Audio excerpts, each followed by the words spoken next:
Welcome students. ज्ञान classes में आप लोगों का स्वागत है। आज का ये वीडियो हम लोग क्लास 9 के विज्ञान मॉडल क्वेश्चन पेपर पे करेंगे। इसका सॉल्यूशन हम लोग ऑप्शन वाइज तो देखेंगे ही, साथ ही साथ इसको थोड़ा डिटेल में समझाने का भी कोशिश किया जाएगा। एक टॉपिक से रिलेटेड जितना भी सवाल बनेगा आपको वो पूरा जवाब यहाँ पे दिया जाएगा। ठीक है, तो आइए वीडियो को शुरू करते हैं। पहला क्वेश्चन है कि दूध है, द मिल्क इज। तो आप जानते हैं कि दूध जो है वो हमारा द्रव है। ठीक है।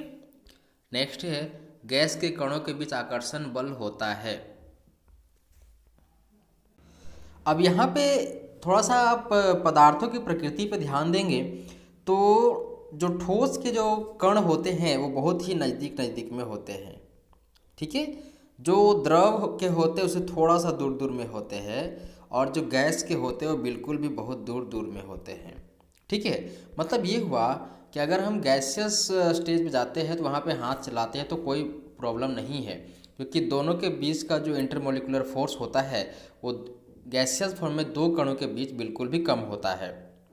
वही अगर द्रव में आते हैं तो पानी में जब हाथ चलाते हैं तो वहाँ थोड़ा सा ज़्यादा बल लगता है, क्योंकि वहाँ थोड़ा सा अवरोध काम करता है। कारण ये है कि जो इंटरमोलिकुलर फोर्स है, जो कणों के बीच जो अंतर आणविक बल होता है वो वहाँ पे थोड़ा ज़्यादा है, और जब ठोस में आते हो तो बिल्कुल भी ज़्यादा होता है, क्योंकि यहाँ पे कण जो है बिल्कुल नज़दीक में होता है। अतः यहाँ पे हाथ को क्रॉस करना इस पदार्थों के बीच से ठोस में बहुत मुश्किल हो जाता है। इवन यहाँ पे हमें नुकसान भी हो सकता है, मतलब चोट लग सकता है। तो यहाँ पे जो क्वेश्चन पूछा है कि गैस के कणों के बीच आकर्षण बल होता है, तो यहाँ पे आकर्षण बल जो होता है वो थोड़ा कम होता है। बर्फ का एक टुकड़ा जल की सतह पर तैरते रहता है क्योंकि यह जल से भारी होता है। बर्फ और जल का घनत्व समान होता है। बर्फ का घनत्व जल से अधिक होता है। अब यहाँ पे समझिए कि अगर यह जल से भारी होगा, ठीक है, तो वो तो डूब जाएगा, लेकिन यहाँ पे तो तैरने वाली बात है। बर्फ और जल का घनत्व समान होता है, जो संभव ही नहीं है। बर्फ का घनत्व जल से अधिक होता है। बर्फ का घनत्व अगर जल से अधिक हो जाएगा तो भी ये तैर नहीं पाएगा, तो ये भी गलत हो जाता है। तो कुल मिला के बर्फ जल से क्या होता है, हल्का होता है, और ये हमारा करेक्ट ऑप्शन जो है वो हो जाएगा 3, क्योंकि जो घनत्व है ये बर्फ का वो जल से कम होता है, न कि अधिक होता है। ठीक है, जल से कम होता है। गर्म करने पर गैस का आयतन क्या होता है? तो देखिए, गर्म करने पर गैस का आयतन हमेशा बढ़ता है। ठीक है।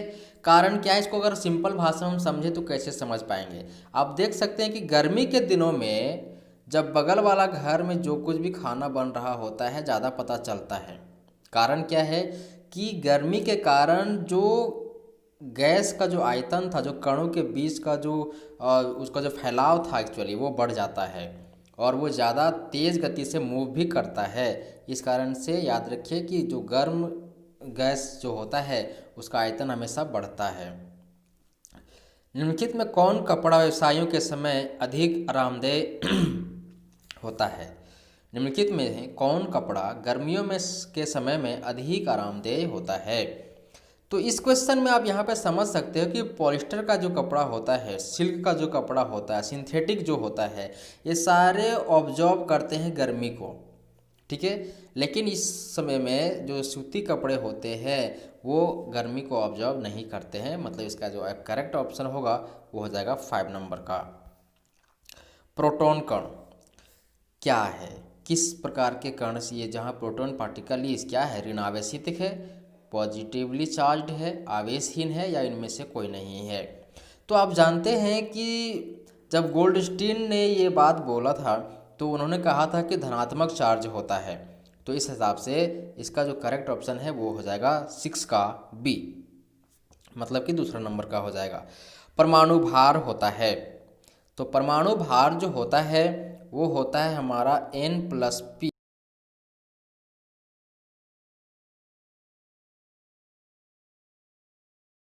ठीक है ये। और आप जानते हैं कि इसी को N+P को कहा जाता है न्यूक्लियॉन। ठीक है, न्यूक्लियॉन। ठीक है, और अगर इसका हम बात करें कि ये कौन बोले थे, तो आप जानते हैं कि हेनरी मोजले साहब जी जो थे, उन्होंने ही कहा था कि इसको हम न्यूक्लियॉन कहेंगे। ठीक है, नेक्स्ट क्वेश्चन, परमाणु के नाभिक में कौन सा कण उपस्थित होता है? तो परमाणु के जो नाभिक में जो कण उपस्थित होते हैं वो सारे कण तो उसी में होते हैं, मतलब कि इलेक्ट्रॉन, प्रोटॉन और जो न्यूट्रॉन है वो सारे के सारे परमाणु के नाभिक में ही उपस्थित होते हैं। अब यहाँ पे जरा सा एक सवाल और है कि परमाणु के नाभिक का खोज किसने किया था? ये क्वेश्चन जो है नाभिक वाला, तो याद रखिएगा कि ये खोजने वाले थे रदरफोर्ड साहब। ठीक है, रदरफोर्ड जी, जब वो अल्फ़ा स्कैटरिंग वाला प्रयोग किए थे सोने की पन्नी पर, तो वहाँ से जब कण जो थे, जो अल्फ़ा किरण था, वो एक्चुअली जब डाइवर्ट हो जा रहा था ना, तब इन्होंने ये बात कहा था कि कोई ना कोई ऐसी चीज़ ज़रूर है बीच में जो इसको क्या कर रहा है, डाइवर्ट कर देता है। मतलब बाद में जब उनका प्रयोग पूरा संपन्न हो जाता है तो उन्होंने ही कहा कि इसके बीच में जो भाग है उसको हम नाभिक कहेंगे। ठीक है, ये पूरा इससे क्वेश्चन बना। निम्न में से कौन सा जो है वो अक्रिय गैस है? क्वेश्चन नंबर 9, तो ये नियोन जो है वो अक्रिय गैस है। नेक्स्ट है, केनाल किरणें किसका किरण पुंज होता है? केनाल किरणें किसके किरण पुंज होते हैं? तो आप पढ़ चुके हैं, ये प्रोटॉन का होता है। एक तत्व के समस्थानिक होते हैं, एक तत्व के समस्थानिक होते हैं। तो याद रखिए कि एक तत्व के जो समस्थानिक होते हैं उसमें से परमाणु संख्या समान होता है लेकिन द्रव्यमान भिन्न भिन्न होता है। ठीक है, सोडियम का सही इलेक्ट्रॉनिक विन्यास है, तो सोडियम का जो परमाणु संख्या है, ये मेरा इसका नोटेशन है, इसका 11 होता है। तो आप जानते हैं कि K, L, M और N सेल होते हैं।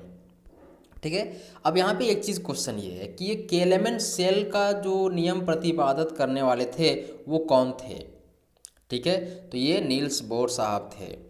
ठीक है, तो इन्होंने कहा था कि जो कक्षाएं इलेक्ट्रॉन धारण करेंगी वो 2n² के फॉर्मूला के हिसाब से धारण करेंगी। मतलब अगर ये n जहाँ पे है, पहली कक्षा, दूसरी कक्षा, तीसरी और चौथी कक्षा। ठीक है, तो इसका मतलब ये हुआ कि अगर हम पहली कक्षा का बात करें तो यहाँ पे हो जाएगा 2 × 1 का स्क्वायर, मतलब 2।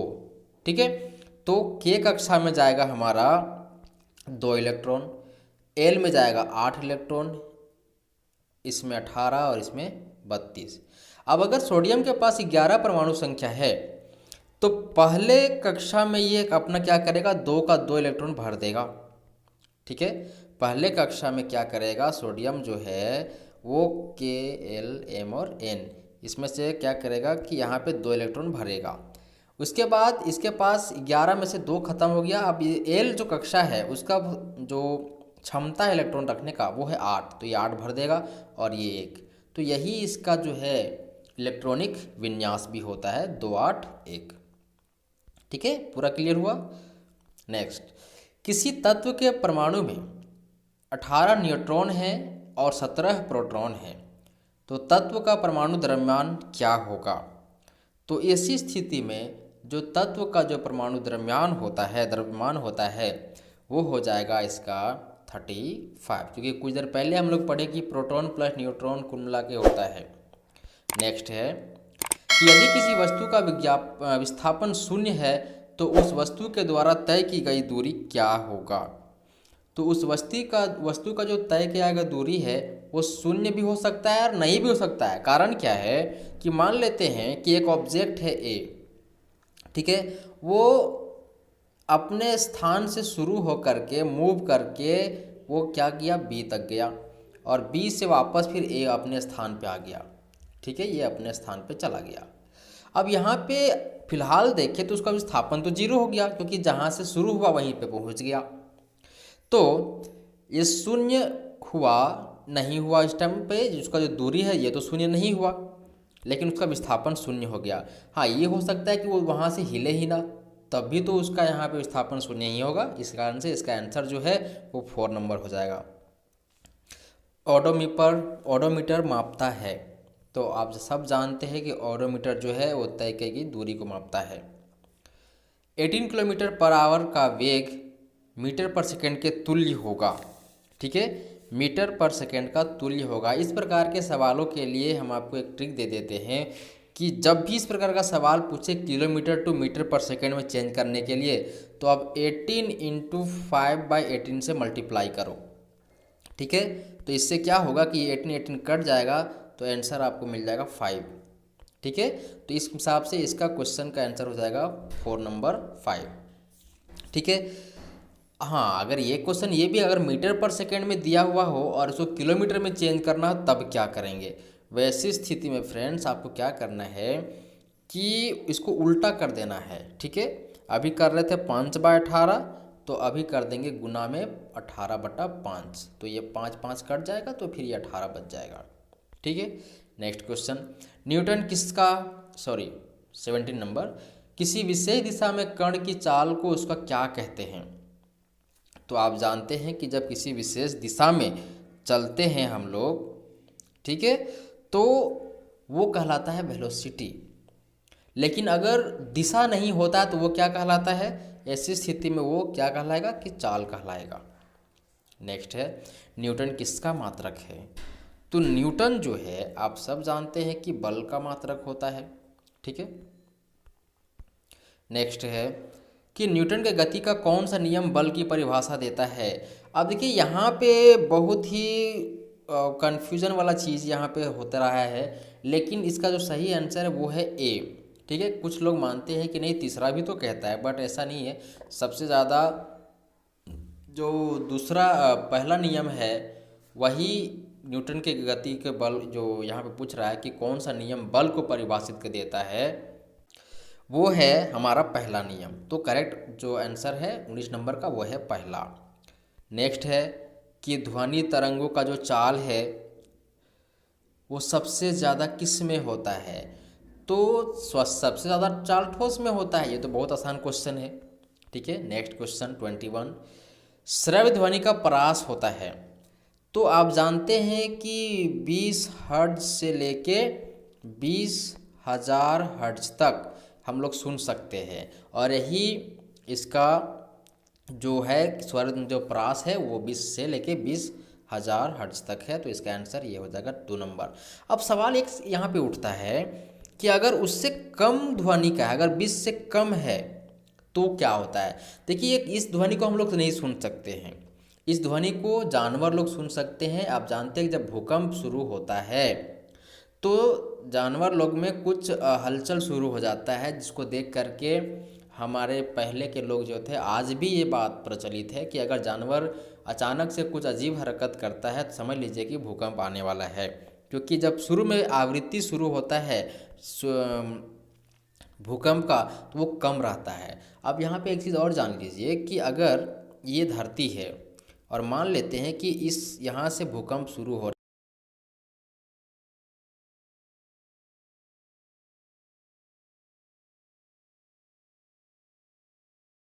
रहा है इस बिंदी से, तो यहाँ से यहाँ तक जाने में ये 3 प्रकार के तरंग को उपलब्ध करता है, बनाता है। कौन कौन, तो याद रखिए, प्राइमरी तरंग, सेकेंडरी तरंग और ये एल फॉर लव तरंग। अब यहाँ पे सबसे हानिकारक तरंग कौन सा होता है, ये भी सवाल पूछा जा सकता है। तो सबसे हानिकारक तरंग जो है वो होता है ये लव तरंग, और ये पी और एस तरंग जो है थोड़ा कम हानिकारक होता है ना, बहुत कम।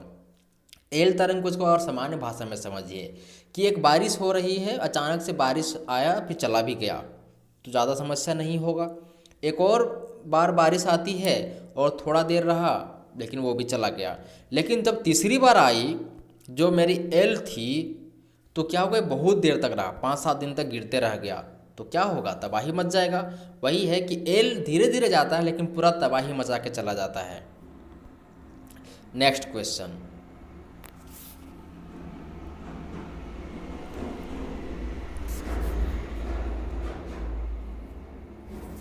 नेक्स्ट क्वेश्चन यहाँ पे है कि कार्य का 22 है, आवृत्ति n तथा तरंगदैर्घ्य लैम्डा वाले तरंग का चाल भी में क्या संबंध है। ठीक है, तो यहाँ पे जो 22 क्वेश्चन नंबर है उसका करेक्ट ऑप्शन है हमारा ये, ठीक है, 1 नंबर। याद रखिए, ये 1 नंबर जो है दोनों के बीच का रिलेशन को दिखा रहा है।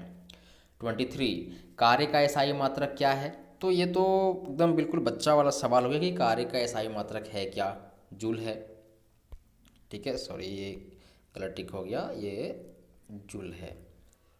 नेक्स्ट है सार्वत्रिक गुरुत्वाकर्षण स्थिरांक जी का मान होता है, तो इसका होता है 6.67 into 10⁻11 newton metre square by KG square.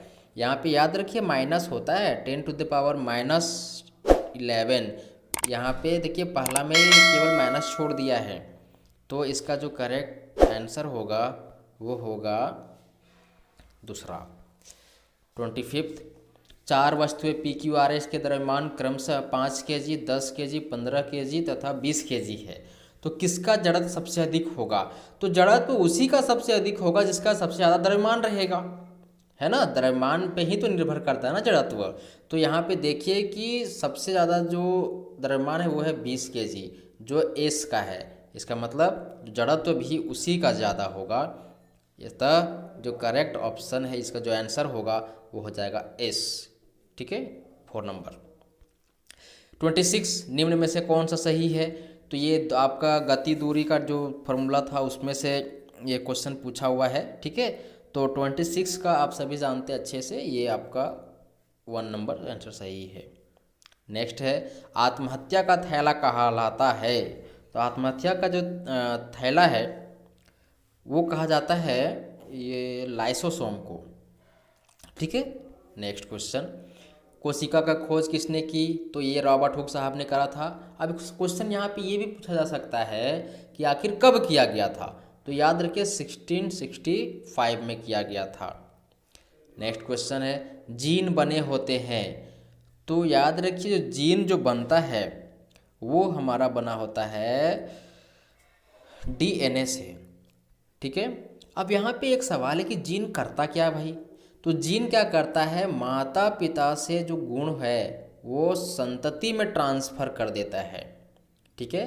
अगर ये माता पिता हैं यहाँ पे तो इससे गुण क्या करेगा, दोनों वाला इसमें ट्रांसफ़र करेगा। अब यहाँ पे ये भी ध्यान रखेंगे कि ज़रूरी नहीं है कि सारा गुण यही दोनों का आ जाएगा, इसमें 60 to 70% ही चांसेस होते हैं कि इसका आएगा, बाकी 30% ये इधर माता जी के उधर घर वाला लोग का आएगा और इधर पिताजी का घर वाला लोग का आएगा, ठीक है। नेक्स्ट क्वेश्चन है कि रक्त क्या है? नहीं 30 नंबर है। रंगीन प्लास्टिक को कहते हैं, तो रंगीन प्लास्टिक को क्या कहते हैं? रंगीन प्लास्टिक हमारा कहलाता है क्रोमोप्लास्ट, ठीक है। नेक्स्ट नंबर रक्त है, ये सब जानते हैं, तरल संयोजी युतक है। रतौंधी कैसा रोग है? तो रतौंधी जो रोग है आप सब जानते हैं कि रतौंधी जो रोग है क्या होता है इसमें, ये विटामिन ए की कमी से होने वाला रोग है। नेक्स्ट क्वेश्चन कॉर्क कोशिकाओं में पाया जाता है, कॉर्क कोशिकाओं में पाया जाता है, तो याद रखिएगा कि ये सुबेरीन पाया जाता है, ठीक है। नंबर 34 शरीर का बाहरी और भीतरी रक्षक आवरण बनाते हैं, ये क्वेश्चन बहुत ही सोच समझ के दिया हुआ है, ठीक है। 34 नंबर जो है इसका शुद्ध ये एक आंसर तो बी होगा, दूसरा नंबर होगा, लेकिन इसका हिंदी होता है उपकला। यहाँ पे अंग्रेजी दे दिया है, ठीक है। ये जो लिखा हुआ है आपका एपिथीलियम वो अंग्रेजी शब्द है और इसका हिंदी होता है उपकला उत्तक, ओके। नेक्स्ट क्वेश्चन एनीमिया नामक बीमारी किस पोषक तत्व की कमी से होती है? आप सब जानते हैं ये आपका आयरन की कमी से होता है, ठीक है। ये इसका आंसर नंबर 2 सही है। एक दीर्घकालिक रोग है। 36 क्वेश्चन नंबर में एक्चुअली मलेरिया और हैजा ये दोनों ऑप्शन सही है, तो आप जो चाहेगा जो मारिएगा वो दोनों सही हो जाएगा, 1 और 4 दोनों सही है इसका। वायुमंडल में कार्बन डाइऑक्साइड बढ़ने का संबंध है, कार्बन डाइऑक्साइड बढ़ने का संबंध किससे है? तो ये अम्लीय वर्षा से है, ठीक है। याद रखिए ओजोन लेयर में कभी कभार आप यहाँ पे देख सकते हो तो वो नहीं होगा, ठीक है। पौधे जिन पदार्थों का संश्लेषण करते हैं वो क्या कहलाते हैं? वो जैव रसायन कहलाते हैं। नेक्स्ट है, मलेरिया का रोग वाहक कौन है? तो ये आप सब जानते हैं, ये मच्छर से होता है। अच्छा ये बताइए कौन से मच्छर से होता है? तो उसका नाम है मादा एनाफिलिस। ठीक है। वे प्राकृतिक पदार्थ जिनका उपयोग मनुष्य के अपने जीवन यापन एवं विकास के लिए करता है। वे प्राकृतिक पदार्थ जिनका उपयोग मनुष्य अपने जीवन यापन एवं विकास के लिए करता है क्या कहलाते हैं? तो ये कहलाते हैं प्राकृतिक संपदा, क्योंकि प्रकृति ने ही हमें सब कुछ दिया है और उसी के द्वारा बनाए गए हम सारे पदार्थों का इस्तेमाल करते हैं। तो ये वो सारे क्वेश्चन थे जिन्हें हमने आपको कराया है। ठीक है, और इससे संबंधित जो कुछ भी क्वेश्चन बन सकते हैं हमने आपको बताने का कोशिश किया है। वीडियो पसंद आया तो इसको एक लाइक कीजिए, चैनल पर नया है तो सब्सक्राइब कीजिए, बेल आइकन को हिट कीजिए ताकि हमारा हर अपडेट आपको मिलता रहे। मिलते हैं जल्दी नेक्स्ट मॉडल क्वेश्चन पेपर के साथ, तब तक